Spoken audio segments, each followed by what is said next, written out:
Hey, hope everyone's been having a good weekend. I just thought I would make a summer catch-up video just to talk about what I've been watching and reading and anime-wise and stuff because, like I said, I do feel bad that I disappeared for basically all of July, but I have been actually watching a lot of anime lately from this season, so just wanted to, share my thoughts on what I'm watching so far.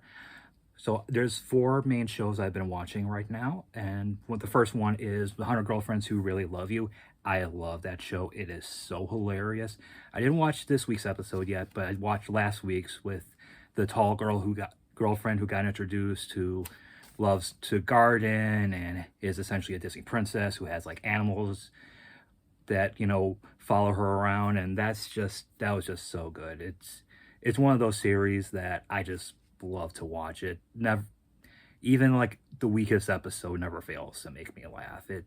I do need to get into the manga because I'm an anime only so far for the 100 Girlfriends series, but I just love how ridiculous it is and over the top, and it's self-aware of how ridiculous the harem concept is and how Rentaro is really like almost the perfect boyfriend and is willing to juggle so many girlfriends. I know he's up to 13 or 14 right now in in the anime, and there is, I think I saw he's in the 30s in the manga, and it's still going. So I'm really excited to see where else this series goes, and I am not sure how much longer the anime will continue because I was reading some threads and there are concerns about like paying for the voice actors. So I don't know how much more we'll get of the anime. I do know that after what would essentially be the fourth season, it kind of changes it up, and you have chapters with Rentaro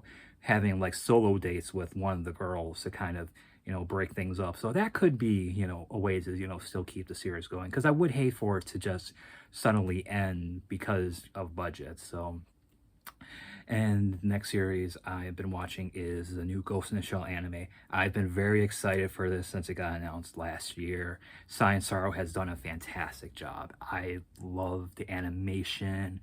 It's been very faithful to the original manga. I just actually watched last week's episode with Coil and all the all the craziness that was going on, and each episode has just been fantastic. Easily between, if I were to rate each episode, if this was like a My Anime list, it would be between 8 and 10 for pretty much every episode. Even like even the weakest episode has been a banger, and they've done a Science Tower has done a very good job of keeping the adaptation faithful to the manga.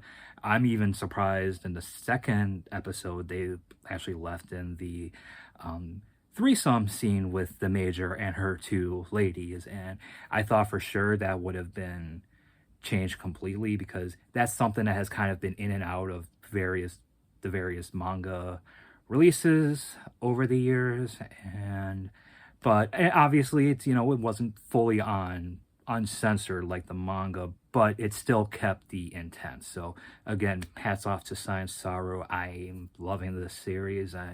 It's about episode 6 is going to be airing this week whenever this gets published. So yeah, I'm looking forward to that.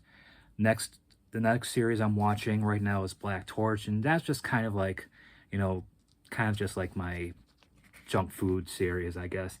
It's kind of like, almost liken it to like a more toned down Chainsaw Man with, and imagine if Megumi from Jujutsu Kaisen was the main character and he got fused with a cat spirit. So it's kind of like a little bit like a toned down Chainsaw Man. It's nothing, super out there or revolutionary, but for just, kind of a junk food shonen series, I've been enjoying it. So, and the last one I'm watching from this season, which I was kind of curious about, but has become probably right up there with Ghost in the Shell for my most anticipated anime every week, is Goodbye Laura. It's essentially twist on the classic Little Mermaid tale. Little Mermaid's one of my favorite fairy tales. I love the Disney movie. Ariel's like my favorite Disney princess. I even got to meet Jodie Benson at Motor City Comic Con one year. So it's something that I've been a big fan of for over the years, and I really do like this what this series has done with the Little Mermaid fairy tale. Essentially, it is more on the classic Little Mermaid's fairy tale. Essentially, the first episode is a retelling of the classic Little Mermaid story. It ends with her just solving into foam, but she gets reincarnated into modern day Japan, and she has another chance at finding true love. And then there's also, she also wants to help restore her kingdom because it's between when she originally died and when she was reincarnated. Her kingdom fell to ruin, so she's trying to, restore that as well. And I didn't watch last week's episode, but the last one I watched, like, she got back in contact with her sister, and that was a real, shocker. And because this is an original series, it's not based on a manga or light novel, I can't exactly like look ahead to see what the story is shaping up to be. So it's kind of refreshing. It reminds me of the old days where you have a series that wasn't really based on a manga or anime, or if it was, you weren't able to really get easy access to it, so you have no idea what was going to happen. So that's Goodbye Laura is like so good.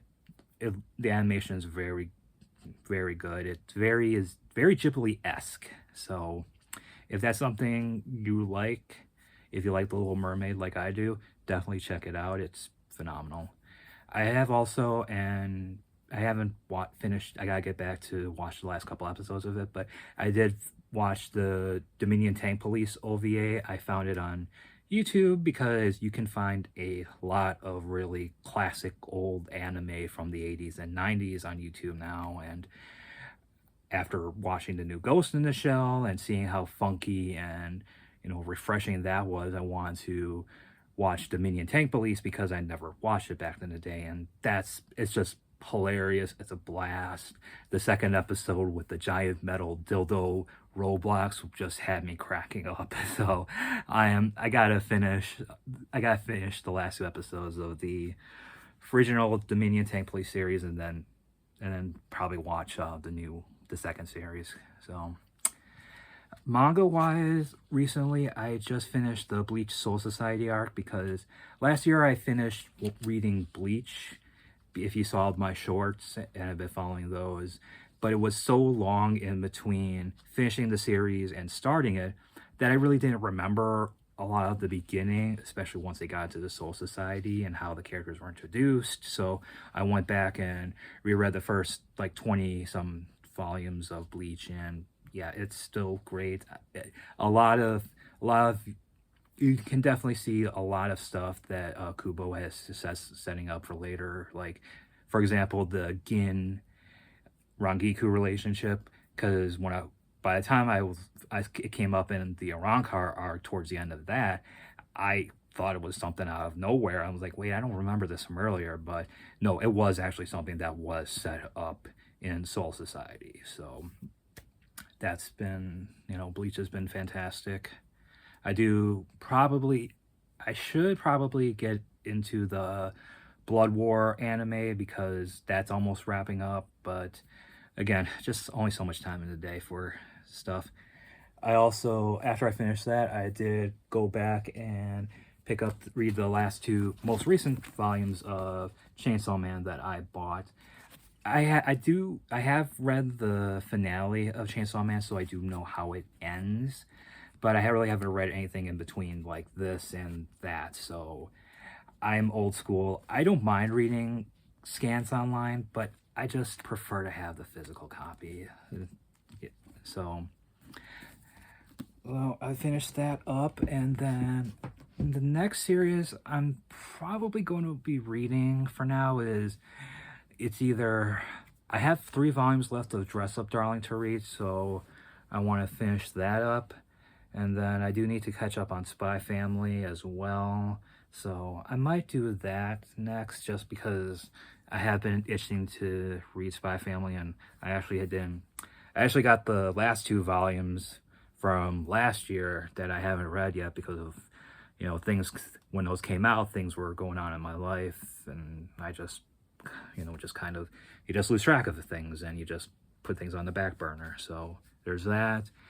And maybe Slam Dunk. I want to kind of pick that up again because I grew up as a kid. I loved playing basketball with my friends, and this was a manga that I really wish had come out here in America in the 90s, especially when the NBA and, Space Jam were like the hot things, because I feel like that really would have taken off. And I've like, I love the, I love the art for it.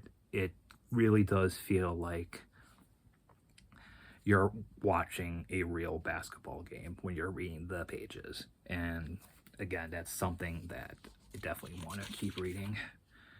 Okay, talked about anime, talked about manga. Gaming wise, right now I'm kind of on a break from Final Fantasy Rebirth. I got that at the beginning of June after Colossal Con, and I got like sunk about 40 hours into that, and then I just kind of reached a point where there was like a side mission where I